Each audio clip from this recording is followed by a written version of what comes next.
Okay there, singing world. This video will offer Italian pronunciation help for the aria O luce di quest'anima by Donizetti. We will explore the tips and tricks to help you sing your aria without accent and also discuss the proper open and closed vowels and other non-phonetic things such as phrasal doubling and assimilation. But before we do that, please direct your attention to the description of the video below. I have various links to my websites, my Facebook fan page. Please give me a visit and a like if you have a moment. There's a link to the pronunciation dictionary on the RAI site, and what you can do is follow the link below or type in DOPRAI and it should take you to the site. You can type in any word in the search bar there, and then there's a playback button and you can hear the word pronounced by a native Italian speaker. They also have full lines of texts. They also acknowledge the existence of non-phonetic Italian, which is what this video is all about. Phrasal doubling and assimilation. So also in this description box, you'll see that I've given you the text written out, and I've indicated where all the open vowels are, the non-phonetic things such as phrasal doubling and assimilation. So let's go through the whole text line by line first. I'll read the whole text, then we'll break it down word by word. Okay, so here's the whole text. Ttardai troppo. E al nostro favorito coŋvegno io non trovai il mio dilɛtto Carlo. E chissà mai quanto egli avrà sofferto, ma non al par di me. Pegno d'amore, questo fior mi lasciò, ttɛnero, cɔre. E per quel core io l'amo, unico di lui bene. Poveri entrambi siamo, viviam d'amor di speme. Pittore ignoto ancora, egli s'innalzerà coi suoi talenti. Sarà mio sposo allora, o noi contenti. And then here's the aria part. O luce di quest'anima, deli-zia, amore, vita, la nostra sorte unita, in terra in ciel sarà. Vieni a me, riposati, su questo cor che t'ama, che te sospira e brama, che per te sol vivrà. Now I went slowly so that you could follow along, and you can go through that at the beginning or the end of when you study this. So now let's go through word by word and note all of the things that happen when words come together. Okay, so the first word is the interjection ah, and the H is silent, obviously, right? So this is what is known as a strong monosyllable, and you'll find there are quite a few strong monosyllables throughout this aria. What a strong monosyllable will do is cause the next word, if it starts with a consonant, to have a double consonant. So if you noticed, I've written out the next word ttardai with two T's. So let's go over how exactly we execute a double T. Now the question to you is, do we do two T's? Do I say ttardai? See, it seems much, isn't it, right? I don't do two T's, so what do I do exactly? Well, I do a long ah vowel. I go up to the T without saying it, and then I say it, right? And that makes the double T. But then there's a space. There's a stop of phonation before the T. So step by step, long vowel, ah, go up to the T, don't say it. Ah, ttardai. And you see, I go up to the T, I don't say it, then I say it. It's basically one T, it's very sharp, okay? And then you have your double T. So the second word, ttardai. So we've had only ah vowels so far, and ah is always ah in Italian. And the difference between ah in Italian and ah in English is that ah harmonizes in English. So what do I mean? Well, the word car, C-A-R, notice that the ah harmonizes to the R. far, things like that, right? We have a word like America. If it's not in the accented position and it's not an ah, like as in father, it's not going to be an ah vowel. It's going to go to right? So it's very dangerous for us, especially English speakers, to say tarda or to neutralize one of them, right? I'm having a hard time doing it because I've completely trained myself not to do that, right? But it's easy to do instead of ah. So ah is always ah. No matter how many ahs you have in a word, it's ah. Okay. Now the other thing in Italian is you basically you say every vowel you see, right? So ah is a phonetic vowel, it's always ah. I is always E. It's another phonetic vowel. It never changes pronunciation. No matter where it is, what position it's in, it's E. So the end of the word is ah, E. And for Americans or English speakers or non-Italian speakers, it's always good to separate your vowels and just do them in isolation, right? Ah, E. So when you put them together, you don't want a Y as we would do in English. We would go ttardai, right? I, like, I don't know, fi on goodness, right? So it's E. So A is A and E is E. Tardai. See, it's not die, like D-Y-E. It's, or Rye, New York, right? It's da-E. So again, that ah is not going to harmonize, right? Tardai, not tardai. Okay. Another thing, we're going to get a lot of principles out early, so the first line is going to take us a bit, right? R's that roll versus R's that don't roll. So difference between R in English or American English, at least, is that it's right? Especially as you go into the Western United States, right? In Italian, it's right? There's no at all. And I've even seen people who are very good at rolling R's when they sing, and they're going and they actually do the R part of it perfectly, but they have some American part of it in another, in another part of the R. So this R takes the characteristics of the ah vowel. Tardai. You see, and now this rolls, the R rolls because it touches a consonant. Now there are other R's. If you look at the first word in the second line, favorito. See, now that R flips, and the reason for that is the R is surrounded by vowels. So I will carefully go through every single R in this piece as we do it, and we'll keep hammering home why it's rolled, why it's flipped. Okay, so you have the third word now, trɔppo. And here's a good demonstration of non-phonetic O, that O makes two different sounds in Italian, and it's not written out, right? So the open O sound is done with the IPA symbol, the broken circle, and the closed O sound is done with just the normal O that we see, all right, in a normal typeset, in a normal font. So the open O is like AW, aw, right? The closed O is like O in oats. Okay, so now the other major difference, and in all vowels in Italian, in English we move our jaws. So when we say a vowel, we say oats, and we kind of go to an I vowel. If you do that slowly and just feel what you do, when you say it, hoax, right? You go it at the end of the O. In Italian, that doesn't happen. So that's when you hear people saying vowels are pure in Italian, that's what they're talking about. So you just stay in the O position, you do not move, right? So O, not aw.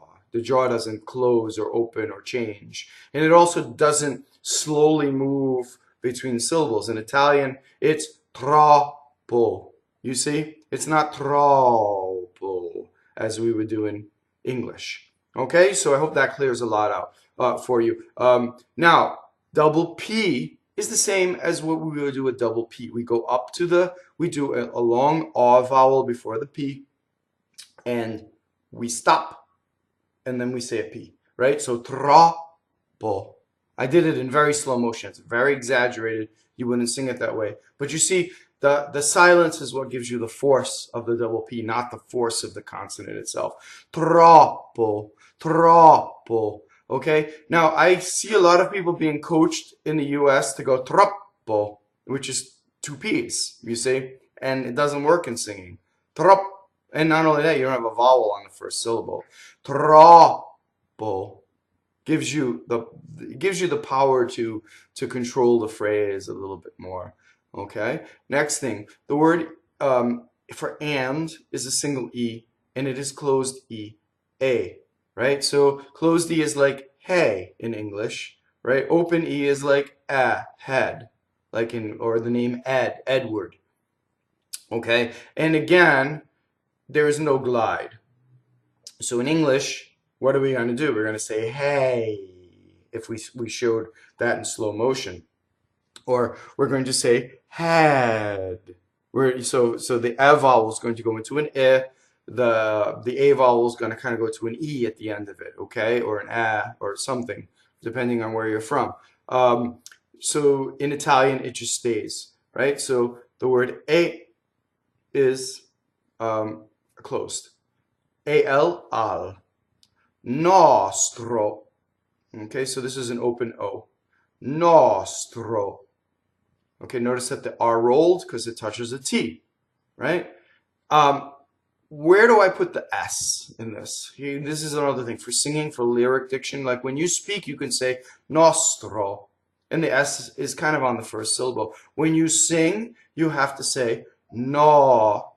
Stro, almost as if there was a separation, but the S is completely on the second note. So you have two notes for this word, nɔstro.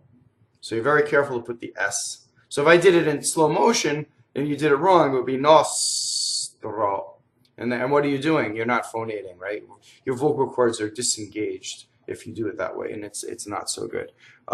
Notice that you have, in both of these words, trɔppo and nɔstro, you have a stress and an unstressed, and the unstressed O is closed. So one of the rules you can always count upon is that E's and O's that are in unstressed positions in spoken Italian are closed, right? And no matter how you sing them in your voice lessons, you have to give the impression that you're singing a closed vowel, even if you open them to sing, with a better vocal technique. Okay.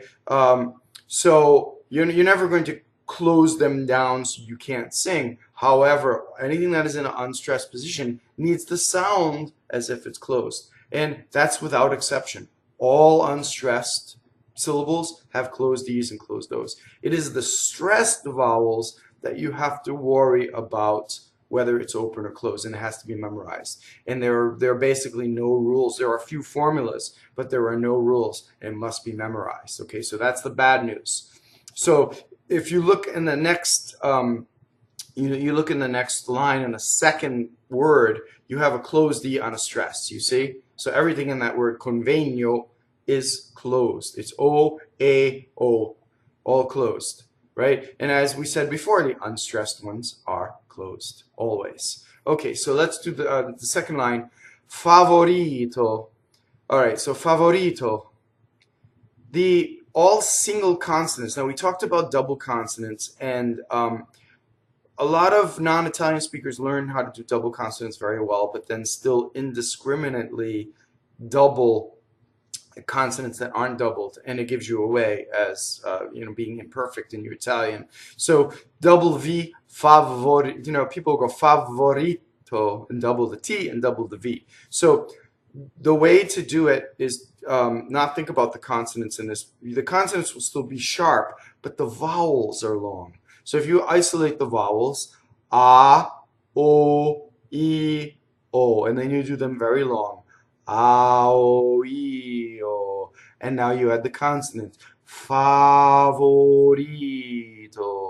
So if my surfboard were going along in the ocean, it's riding on the vowels. It's not riding on the consonants as we do in English, right? In English, we would go favorito, you see, on the consonants.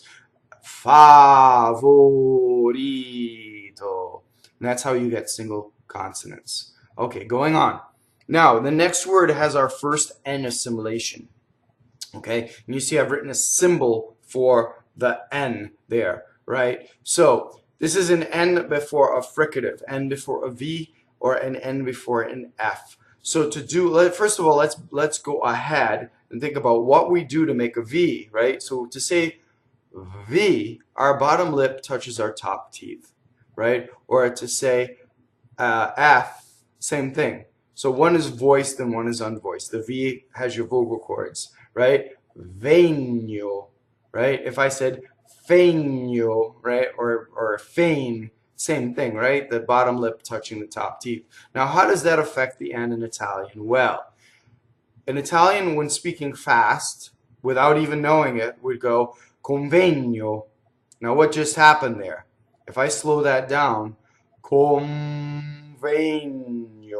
Now, the way I just did it would be too exaggerated for singing. You couldn't get caught keeping your bottom lip there in place of the N. But that's how fast somebody would speak it. Coŋvegno.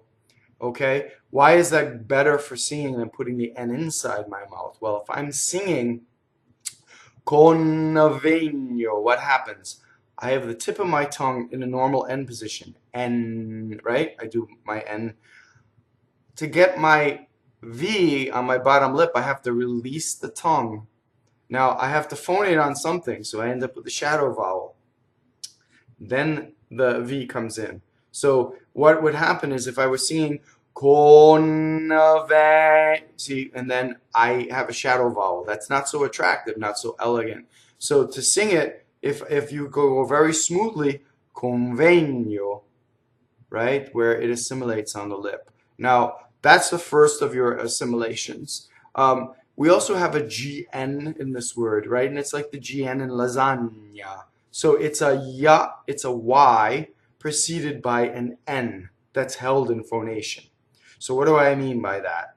So I have to go, this is very exaggerated, very slow motion, but yo. So if again, you go ahead to the end, yo, right? It's yo. And then precede it with an N, yo. And do it very slowly, coŋvegno. And now you have it all. And then you can do it, once it's very natural and doesn't call attention to itself, you're doing it correctly. Coŋvegno, coŋvegno. And notice how long the nyo, and that's very good for singing because it gets all the bones in your face going, right? So that's actually, you have time to phonate on that nyo. Okay, let's go on. The word io is the word for I. And a lot of pronouns, they're written as a semivowel often, but they're actually two syllables and you'll have just one note for the word, right? And the vowel gets everything, and the last vowel gets little. Io. So you stay on the E longer, right? And it's accented. The I is accented. Okay, going on. Nnon is closed. Nnon, right? When you have the word no in Italian, it's no. It's open. Okay, so nnon is closed, no is open. Trovai. It's the same thing as ttardai, right? It's a-i. Notice the rolled R in trovai. And notice the closed O because the accent is on the A vowel. The O is in the unaccented position. Going on. I is always E. Il, right? Mio is like io with an M before it. Mio. So you stay longer on the E. Dilɛtto. We already know how to do double T. And there's an open E. Notice that there's a single L. So now let's talk about N's, M's, and L's as they double. We double these differently than T's. Remember, we double the T by stopping phonation. We double an L and an M and an N by adding phonation, right? So if I were to make a mistake in this word and double the L, it means that I would hold the L in phonation. A lot of people make this mistake. Dilɛtto. See, I doubled the L. It's dilɛtto. Now later on, you'll have to double an L somewhere, so now you know how to do it. Same thing with an N, right? inno is a hymn, right? See, we hold the N in phonation. Okay, going on. Carlo, not Carlo, but Carlo. So if you separate each thing and do it slowly, right? Lo, Carlo. Now let's also talk about consonants, the hard consonants in Italian, like a K sound, or a P sound, or a T sound. In English, we hit these consonants and we add a puff of air into it, right? So, k, right? Right? Rice Krispies, we say, right? Cornflakes. I don't know why I'm just talking about cereal, but, right? So, Carlo, right? No, in Italian, the K is as close to G as possible, right? So you think about this. All consonants come in pairs. One is voiced and one's unvoiced, right? So you have ka, K, and then you have ga, right? So if you think about ga that's voice because your vocal cords are going during that g, right? Ga, ka. Notice how close the K is. It's like just at the point where it becomes K. Now that's very good for singing because your vocal cords are not that far apart doing that. Again, right? Ga, ka, ba, pa, right? Da, ka. So those three consonants all in pairs. I did the voiced and then the unvoiced. So that's a good exercise to bring your Italian consonants in. They're still sharp, right? But they're not ta, da, and pa. Not at all, never, right? So Carlo. Okay, going on. Now we have the word a, and now we notice that it is a strong monosyllable. So it doubles the key. Now look at how I've written out this phrase two ways, because it so happens that the word key is a strong monosyllable and sa is a strong monosyllable. And if a person were speaking and was very excited, that person would say mmai, right? So there would be a double C, there would be a double S, there would be a double M. Now when you sing, you can't do that. It's too much, right? So the convention is to do every other one. Okay, so if you notice, I've written it out two different ways. So you can either make the A double the ki, and make the sa double the mai, right? I think this one's preferable. And then the second one, I could just do the S. See? So you can either say ekisamai, or you can say ekisamai, right? I think the first one's way better. It'll trip off your tongue a little bit. And it'll come off in your voice a little bit easier. So notice samai. So to double the M, I just hold the M in phonation. Now the other thing is, I have a warning about this: is don't exaggerate it. It's all very very very subtle. And there are some Italian singers who use lots of phrasal doubling, and there are some who use very little. So like, somebody like Ervanelli, who sang with Toscanini, she used lots of phrasal doubling. Albanese did also. But if you listen to Tito Gobbi, the baritone, he uses very little. And all of these singers have very, very expressive Italian. So, these things are kind of up to you and your artistry. And the more you listen to Italian singers, the more you will hear these in action. And you'll say, oh yeah, that's what he was talking about, right? And you'll notice that they're very subtle and they're not exaggerated, but yet they are there. Okay, let's go on. Quanto. Notice that N, when it touches a consonant, it follows the same rule as R. It doubles and it stays in phonation, you see? So the N leading up to the T, quanto. So N is really a slave to whatever the next consonant is. QU in Italian is Q, right? Quanto. Now, if you'll notice in IPA, this is written out with a W. And that's dangerous because English speakers, a W means something different. We do a W down here. Quan. Ooh, I'm exaggerating, but we're low, right? We say, when are you going to come, right? Right? My grandfather used to say, "When are you going to come?" Right? It's up there. Ooh, when, quan, right? Quando, because it's like quando, right? So quanto. So in slow motion, you would start from u, ku, ah, right? Now it's a semi-vowel, so you can't say quanto, but to practice, you do it. Now, the reason it's a semi-vowel is that you do form that vowel exactly in the u position, and it goes by so fast, we hear a W. Quanto. Does that make sense? Notice the position. It's up here. It's not down. Quanto. It's not there. Okay, next. Egli. Okay, so this is another one of those that consonants, the consonant combinations that non-Italians have a problem with. Now, if we go to the end of the GL, it's a YI. Yi, right? So before that, it's preceded by an L, right? So the L has to be high in the palate. Egli. So it's three parts. Egli. Now do yi, li, egli. So I did it backwards, and that's the best way to practice backwards. Okay, next. Avrà. So words that end on a last syllable stress usually cause a doubling. Okay, so this would have to do with all of the future tense and truncated words. So that's what this accent does. This accent only affects the pronunciation in the stress. It doesn't affect any vowel. As you know, if you've studied French, those accents affect the pronunciation of the vowel. This has nothing to do with that.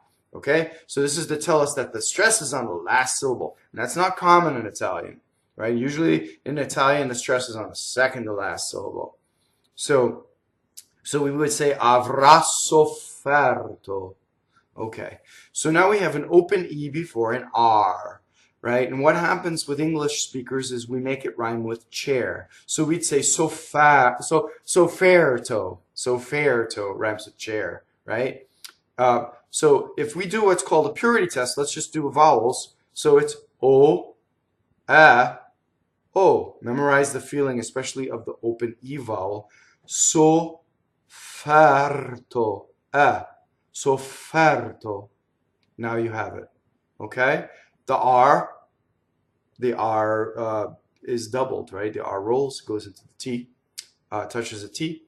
And we have double F, right? Ssoffɛrto. So you just have to stop on the F. Next, we have a monosyllable that doubles, right? So if you're wondering about all these monosyllables, like what's the rule? Well, there is a list, and it's in a book called Singer's Italian by Evelina Colorni. So you can get your hands on that book. That towards the end of the book, there are a list of all the words that cause phrasal doublings, including polysyllable words, but most of the time it's monosyllable words, and there are also a list of the monosyllable words that do not cause a phrasal doubling. I'll also leave you a link to my video. I have a video called All About Phrasal Doubling, so if you want to check this out further, and it has the lists from the Colorni's book. So I'll link to that in the description, and you can check that out. Okay, so now look at what we have. We have ma non al par di me, right? So the double N unknown, right? And we've had all these words. Par, P-A-R, di is a weak monosyllable, you see? So we have monosyllables that do not cause a phrasal doubling, and the word di, of, is not. Now, if you see the word di with an accent, that's poetic for day, and that does double. Okay, so that's how we know in the sentence, right? And now don't go around, if you go to Italy, say buondì to people, because that's poetic, that's old, right? Some people will laugh at you. The modern word is giorno, right? So it's not di. So in this case, di is a preposition, and it does not double. Okay, going on. Pegno. So again, we have our GN from lasagna, right? And it's closed E on a stress. Pegno. D'amore. Now we have a flipped R. The reason is it's surrounded by vowels, right? So if you're from Naples, you would say d'amore, right? That would be double R, but proper Northern Italian. Not to say that Neapolitan isn't a beautiful language by itself. It's actually not a dialect, it's a language. And it's actually the language of my family. So it's a very beautiful language. So, but amore is the language of libretto Italian, right?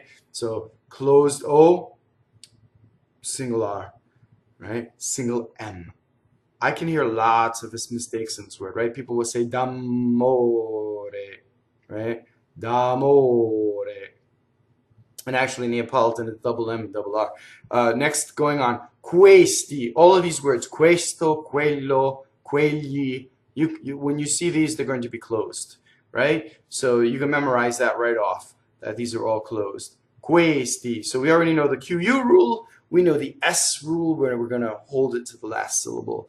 Okay, so now the next word, fiore, is a closed O before an R, right? Now in this case, the full word is fiore, and to be poetic, they want one syllable, so they cut off the last syllable. And now the R rolls because it touches the next word, the M, right? So it's going to be fior. Mi is a weak monosyllable. Lasciɔ. So any word that ends in a strong O is an open O, right? So lasciɔ, right? Open O. One other thing is when you see the SC, right? It's sh. It's that, right? In an Italian, it has to completely go on the second syllable, whether you're speaking or you're singing, right? And it's a difference. So everybody else in the world will say lasciɔ, right? And an Italian will say lasciɔ. It's almost as if there's a staccato dot on the first dot. Not that the first dot is not long. Lasciɔ, right? Lasciare. So it's almost like it's a double consonant, as if it's a double consonant. So notice that this word now doubles the T in the next word. Lasciɔ, ttɛnero. So the accent is on the first syllable. This is another non-common stress in Italian, right? Called the antepenultimate stress. Usually it's on the penultimate, the second to last. This one is ttɛnero. And as we know, the stress can either be open or closed, and in this case, it's open, right? Ttɛnero. So the accent is on the first syllable. We notice that also we have a not rolled R because it's surrounded by vowels. Cɔre. This is heart. It has single R, open O. You'll also see it in its other form, cuore, with an U before the O. So most of these words, you can memorize these right off too, because if you know that they have the U before them in more modern Italian, they're going to be open. Fuoco, right? Words like that. Giuoco, gioco. You'll see it in both forms. So these are all open. So now look at what we have. We have an A again, and a per, so double P. We already know how to do that. This does not rhyme with the fruit, right? It's not pear. It's per, per, quel, right? Open E. Cɔre. Now we have the full form of the word. Io l'amo, not l'amo, right? Now double M. L'amo. Unico is another antepenultimate stress, right? Unico. Di lui. A lot of pronouns have the first vowel as the strong vowel, right? Bene. All right, bene. Most of Italy says it open, right? As the farther north you go, it becomes a closed word, right? So if you're singing in north of Italy, you'll have to say bene, right? Bene is most of Italian, right? Bene, open E, closed E. Next one, another anti-penultimate stress, poveri, right? So the accent is the open vowel. Notice that the E is closed, right? Entrambi. Notice that we have two phonated consonants, the N and the M. Entrambi. And it gives the word sort of a bouncy staccato feeling, even though the vowels are legatissimo, right? Entrambi, right? So when you say that word, it has to bounce like that. Siamo. Now here's an I, that's a silent semivowel. Siamo, right? Now what makes it I is that the position is I, right? It's not, again, it's not English Y. It's not siamo. It's siamo up there. Okay, going on. Viviam, right? Viviam. Same thing, silent semivowel, single V's. We've already had d'amore, and now we have d'amor. The R will roll going into the D. We've had di spame, hope, right? Spame. You'll also see this word in really old librettos as spane with an N. It's not a misprint. It's also correct. Spame. Pittore. I doubled the T, right? We know how to do that already. Closed O before the R. We love to open O before R, right? So we would say pittore, right? Pittore, closed. There are a lot of things before O, before R that are closed. A lot of closed O's. Signore, dottore, right? A lot of things like that. Next word, ignoto. So ignoto. So it's an N. Right, I made a funny face, but right, it's an N and then a Y. Ignoto, right? I'm exaggerating, right? But ignoto. Open O, notice. Ancora. Now here we have a stressed O and it's closed. And there's a non-rolled R, right? Flipped R. Ancora. Egli. We have a lot of these like GLIs and GNs in this aria. Egli s'innalzerà. Okay, so now we have a double N, right? S'innalzerà. Now the Z is a TZ in this case. The E is closed because where's the accent? It's on the final syllable, right? S'innalzerà. So we know that all of the E's and O's are closed in this word. Remember that, again, a word ending on a final accent will double the next word. And there'll be just a slight space before you say coi. Doesn't rhyme with boy now, does it, right? It's not koi, like the English word. It's coi. And then suoi. It goes by fast. Doesn't rhyme with soy. Doesn't rhyme with soy sauce. Suoi. Talenti. Open E. The N going into the T. Here's another example of the final stress in the future tense, doubling the next word, right? Sarà mio sposo. It's not sposo, sposo, right? Open, closed. Allora, we've had already. O is an interjection. Lots of interjections will cause a doubling. Oh no, it doesn't rhyme with boy. It rhymes with David Bowie. Noi. Contenti. We need both N's in this word. Notice the first N leading into a T, second N leading into a T. Contenti. And now we're to the aria.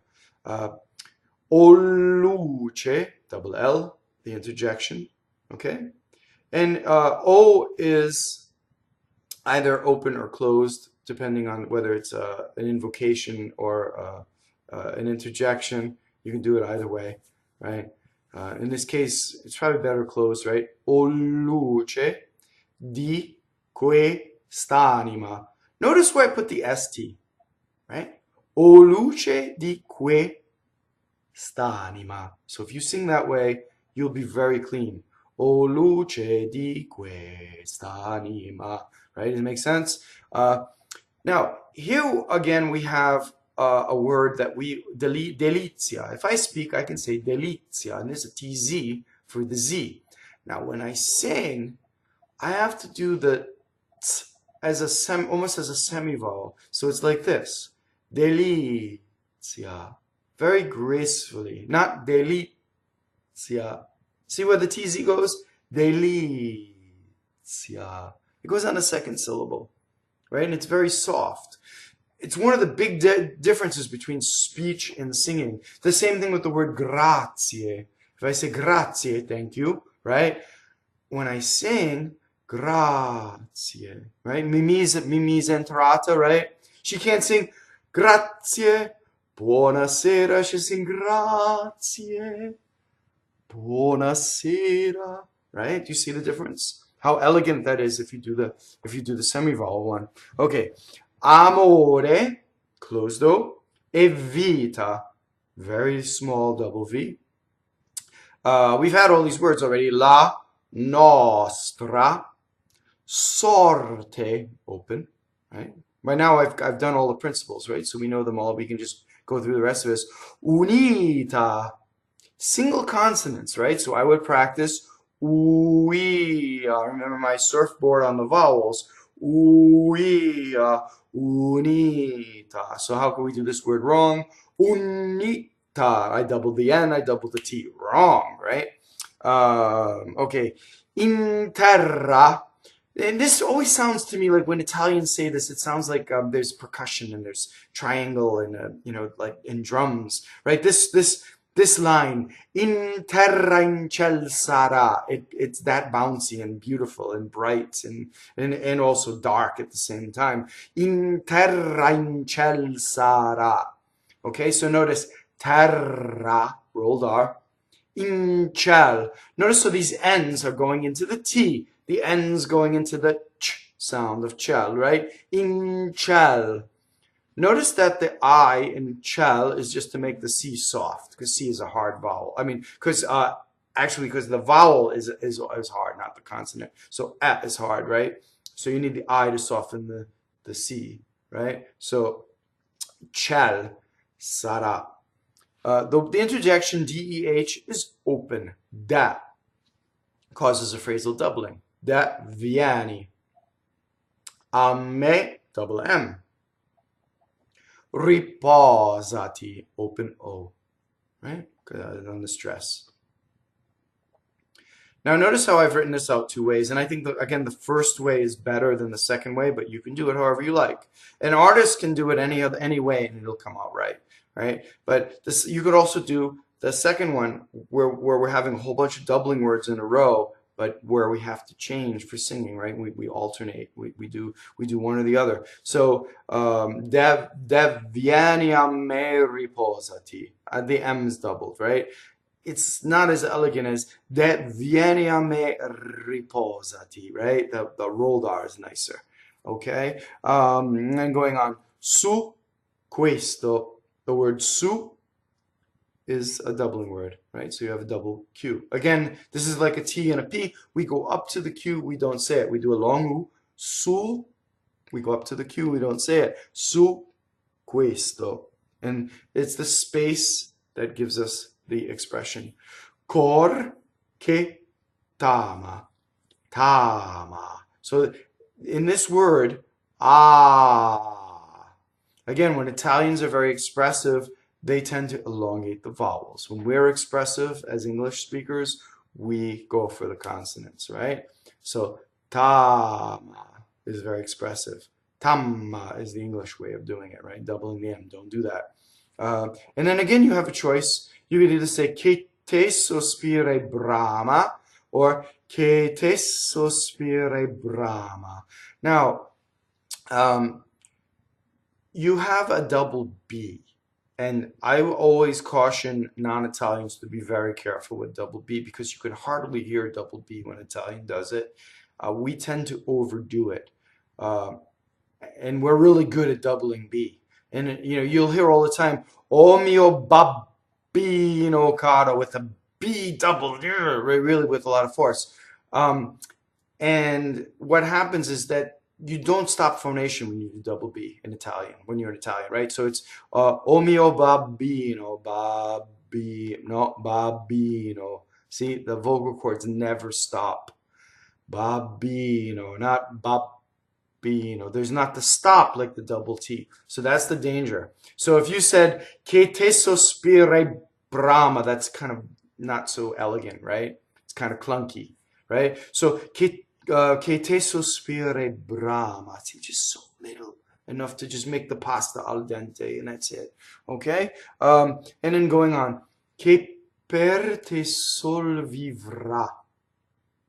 Okay, so we're going through all lines now because you're good enough. You went through the whole beginning of this video with me very, very meticulously. So there we go. So now let's finish this off. This ended up being a very long video just because there's a recitative and an aria.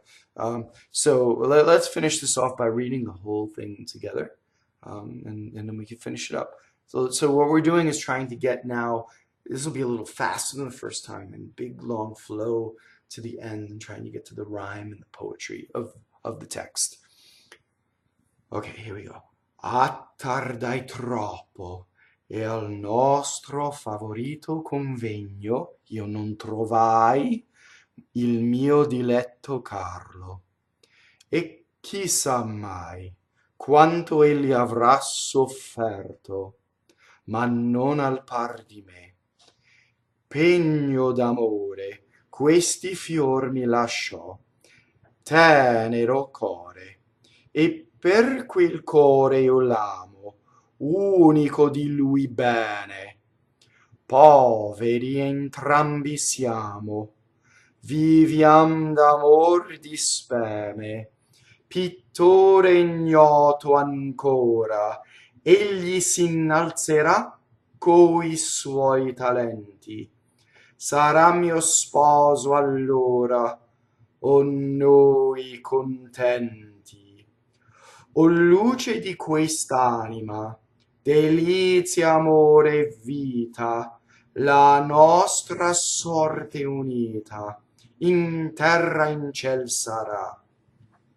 Vieni a me e riposati, su questo cor che t'ama, che te sospira e brama, che per te sol vivrà.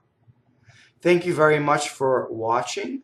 Please like, please subscribe, and as always, we'll see you at the opera.